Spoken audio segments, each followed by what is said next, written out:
Have you ever wondered what you'd do if a heart attack struck and you were completely alone? It's a terrifying scenario. One moment, everything seems normal. The next, your body feels strange, heavy, or short of breath.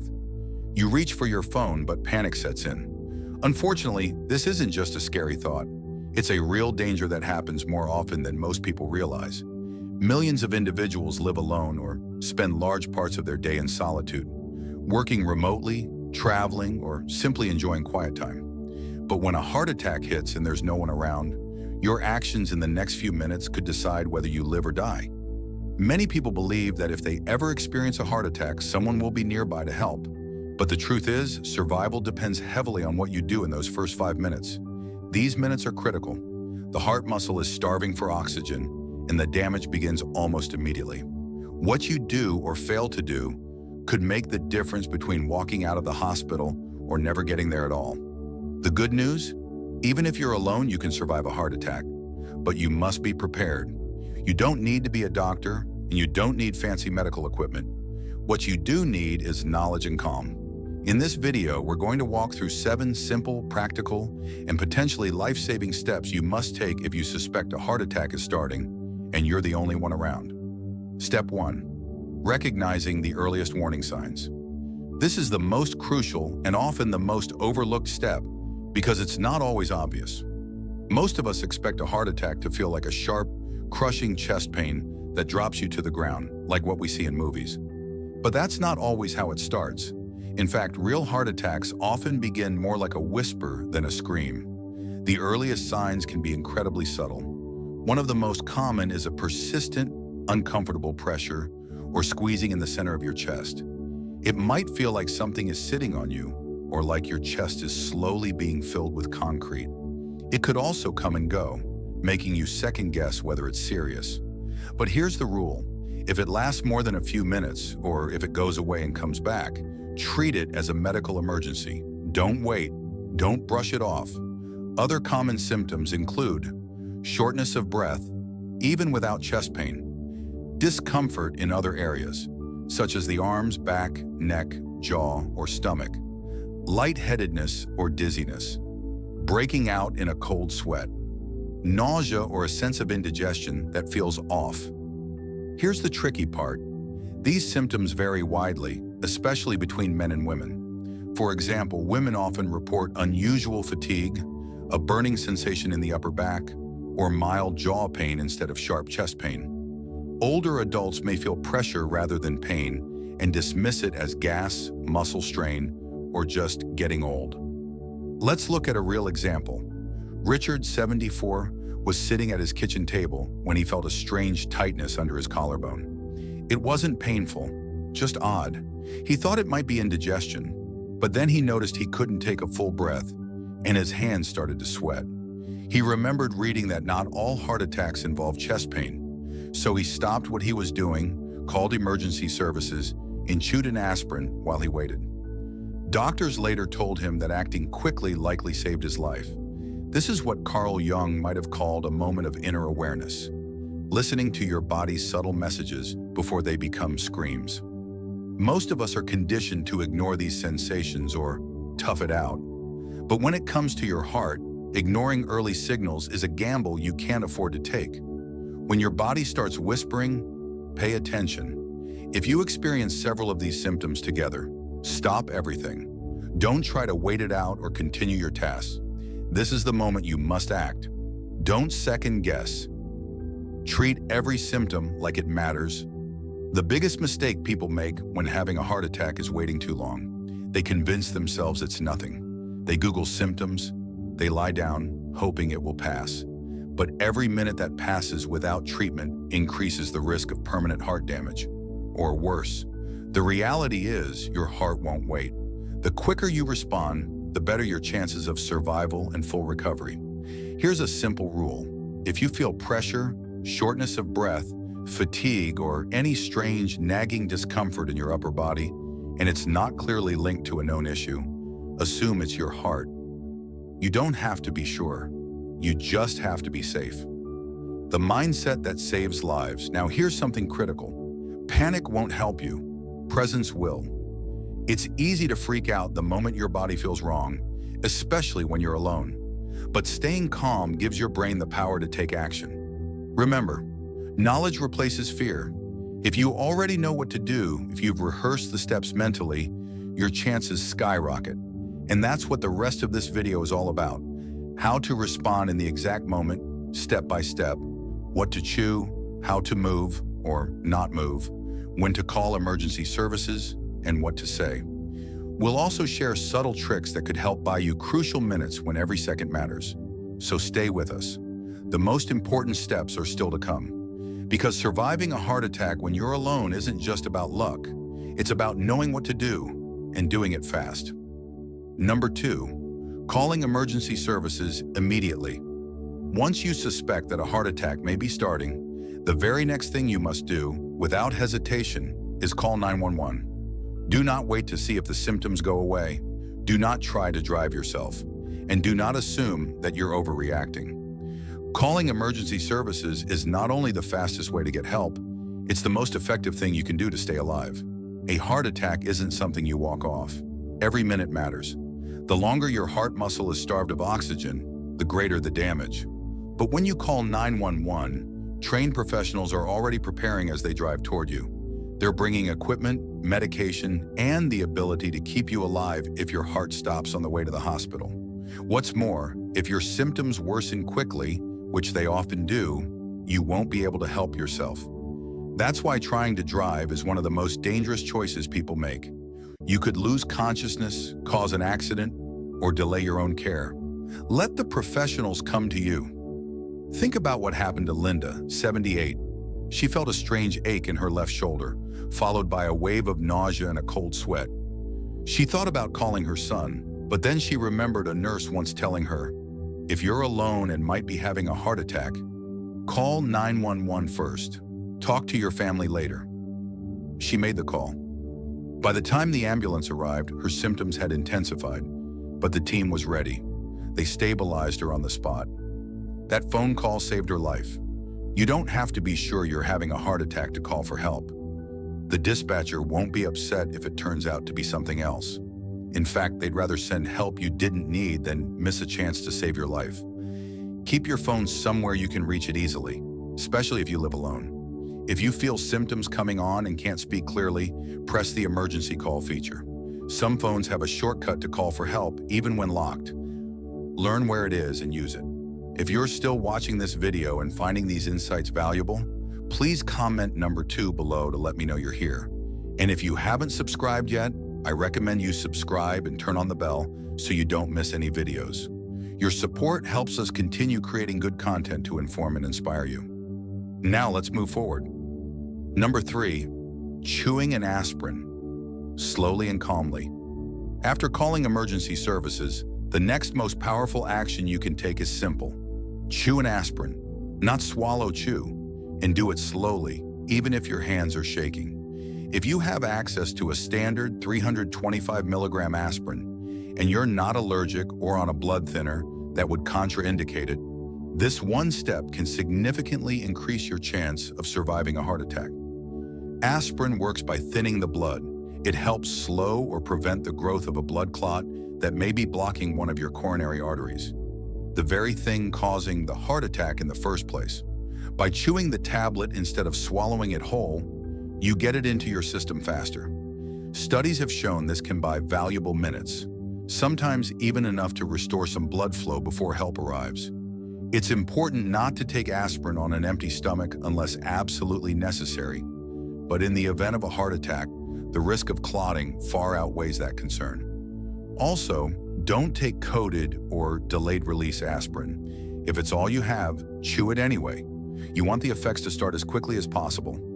Let me tell you about Joe, age 72. One morning, he felt a tightness spreading from his chest to his neck. He remembered he had a bottle of aspirin in the kitchen cabinet. He chewed one while sitting down and waiting for the paramedics. Later, his cardiologist told him that single action likely reduced the damage to his heart muscle. That little pill, he said, kept things from getting worse. If you live alone, make sure aspirin is easy to access. Store some in a nightstand, your kitchen drawer, or even in your wallet. Make sure it hasn't expired and tell your loved ones where you keep it in case they ever need to help you. This small act may seem too simple, but it's grounded in science and practiced by emergency responders around the world. Chewing aspirin during the onset of a heart attack isn't just a tip, it's a proven intervention. Number 4, sitting or lying down to protect your heart. Once you've called for help and taken aspirin, your next job is simple but absolutely critical. Stop moving. Sit or lie down in the safest, most comfortable position you can. This isn't the time to pace, gather belongings, or unlock doors, unless it's absolutely necessary. Any additional physical effort puts more strain on your heart, which is already struggling to get enough oxygen. Ideally, you want to sit with your back supported, feet flat, and arms resting loosely. This helps reduce your heart's workload while you wait for paramedics. If you feel faint or lightheaded, lie down on your side with your head slightly elevated. And don't try to power through the discomfort. That mindset might have served you well in other parts of life, but in this moment, it's a risk you can't afford. It's common for people to feel embarrassed calling for help and then sitting there doing nothing. But make no mistake, doing nothing is doing something. It gives your heart a chance to stabilize, it slows your breathing, and it keeps your body from burning through its already limited oxygen supply. Take the story of Alice, 81. When she felt pressure radiating across her chest, her first instinct was to clean up the kitchen and get herself together. But she remembered what her doctor once said. If you think it's your heart, sit down. Everything else can wait. She sank into her favorite recliner and waited for help. That stillness, she later learned, likely prevented her symptoms from escalating into full cardiac arrest. So if you ever feel those symptoms creeping in, pressure, shortness of breath, dizziness, don't try to finish what you're doing. Stop right where you are or move as little as possible to a safer spot. Sit or lie still, breathe slowly, and let your body focus on just one job, surviving. And here's something simple but often overlooked. If you're on a chair without armrests, don't let your body slump. Keep your spine supported and your breathing open. The more relaxed and upright your position, the less effort your heart has to make. If you're still watching this video and finding these insights valuable, please comment number 4 below to let me know you're here. And if you haven't subscribed yet, I recommend you subscribe and turn on the bell so you don't miss any videos. Your support helps us continue creating good content to inform and inspire you. Now let's move forward. Number 5, unlocking your door for emergency responders. If you still have enough strength after calling for help and settling down, one of the most helpful things you can do is unlock your front door. It may seem like a small step, but in an emergency, even seconds matter, and a locked door can delay treatment when time is everything. Paramedics are trained to break in if needed, of course, but forced entry adds time, causes damage, and might even startle or injure you if you're close to the entry point. Unlocking the door in advance lets them walk right in and begin care immediately. That simple act could save several minutes that your heart might not have. If you live alone, especially in an apartment or gated community, think through the logistics before a crisis ever happens. Is your door easy to open from the inside? Do you have a visible address?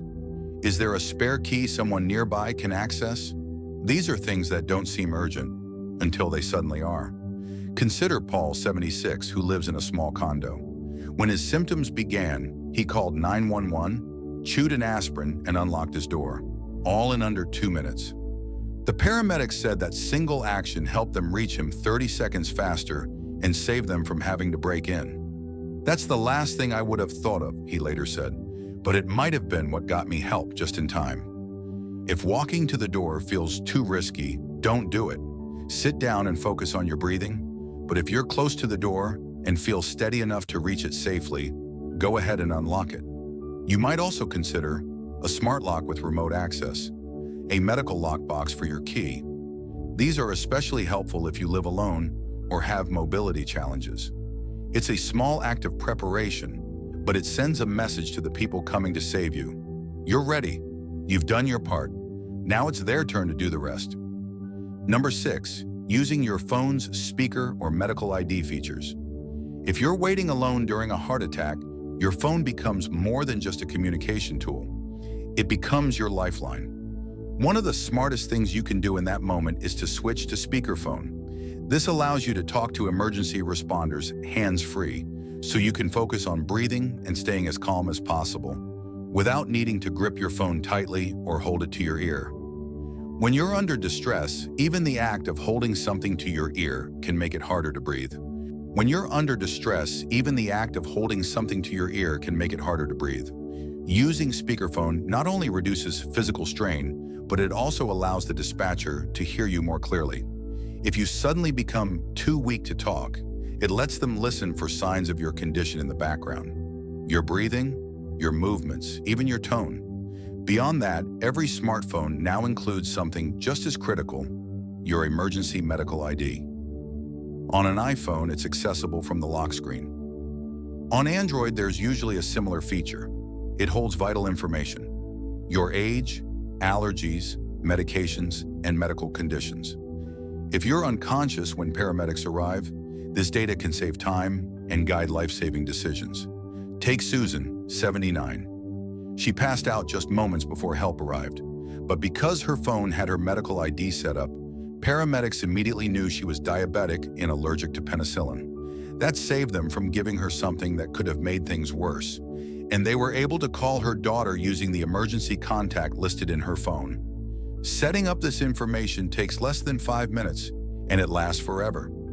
Include your name and birth date, major health conditions, medications you take, allergies, 1 or 2 emergency contacts.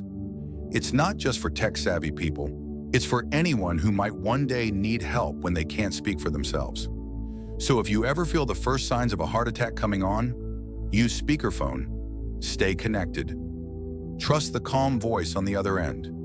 Their steady instructions and constant presence can make the waiting less terrifying. And if something happens before help arrives, your phone might still speak for you when you no longer can. If you're still watching this video and finding these insights valuable, please comment number 6 below to let me know you're here. And if you haven't subscribed yet, I recommend you subscribe and turn on the bell so you don't miss any videos. Your support helps us continue creating content to inform and inspire you. Number 7, slowing your breath to steady your heart. In the middle of a heart attack, it's easy to feel like panic is taking over. Your chest feels tight, your thoughts race. Every second seems louder than the last. But there's one final tool you still have: your breath. If you use it well, it can calm your nervous system just enough to give your heart a better chance of holding steady. Controlled breathing isn't about curing the heart attack. It's about keeping your body from spinning into full-blown shock while help is on the way. The more anxious you become, the faster your heart may beat. But slowing your breath can gently pull that rhythm back down. You don't need a complicated technique. Just try this. 1. Breathe in slowly through your nose for about 4 seconds. 2. Hold it for a moment. 3. Exhale gently through your mouth for 6 seconds. 4. Repeat focus on that one small rhythm. It gives your body something steady to anchor to. It can help prevent your heart from going into dangerous arrhythmias triggered by stress. Consider what happened to Frank, 83. When the pain hit, he felt like he was drowning in fear, but he remembered a simple breathing exercise his doctor had taught him during a checkup. He focused on each breath, kept himself still, and let go of the panic. By the time the paramedics arrived, his heart was still unstable, but not in full arrest. "I just kept thinking, stay calm, stay alive," he later said. You can practice this breathing anytime, when you're resting, feeling anxious, or even watching TV. The more familiar it feels, the more instinctively your body will return to it when the stakes are high. Your breath won't fix your arteries, but it can buy you time. It can keep oxygen flowing. It can help your heart hold on. And sometimes in those final moments before help arrives, that's the only edge you need. Stay still. Stay alive. Final thoughts. These 7 steps may seem simple on their own, but together they form a powerful chain that can save your life. 1. Recognize the warning signs. 2. Call for help immediately. 3. Take aspirin if you can. 4. Sit or lie down to conserve your strength. 5. Make it easier for help to reach you. 6. Use your phone's tools wisely. 7. Slow your breathing to keep your heart steady. Each one of these measures buys you a little more time. Each one gives you a little more control. Each one says something important. Even when you're alone, you're not powerless. Thank you for joining us today. We'd love to hear from you. Leave a comment below and share one thing you learned and how you plan to use it in your life. Your thoughts matter to us. Reading them gives us motivation and encouragement. If you enjoyed this video and found it helpful, please like, subscribe, and share. Your support helps us continue creating good content to inform and inspire you. Thanks for watching, and we look forward to seeing you